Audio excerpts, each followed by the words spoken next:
Egg donation is the single most successful form of fertility treatment that exists. The way that egg donation works in general sense is that a patient comes in and we first determine if egg donation is the appropriate treatment for them. Once we determine it is the appropriate treatment, then the next step is finding an egg donor. There's really two ways of getting eggs nowadays. It could be from a fresh donor or frozen eggs. And there's advantages and disadvantages to both of those situations. So we go through that process to help the patient determine what is the best thing for them. Doing a fresh donor, we go through a process of screening, identifying, and securing that a donor is the right person. And we do a similar process through frozen eggs.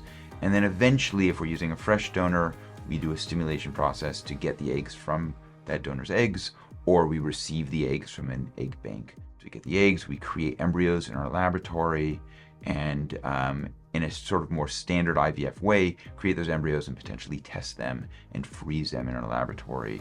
A big part of the egg donation process is choosing the egg source.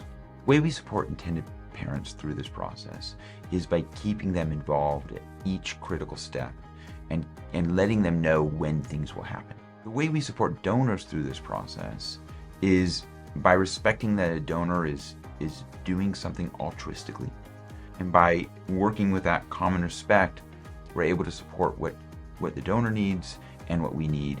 And generally the process runs really smoothly because of that sort of attitude to egg donation.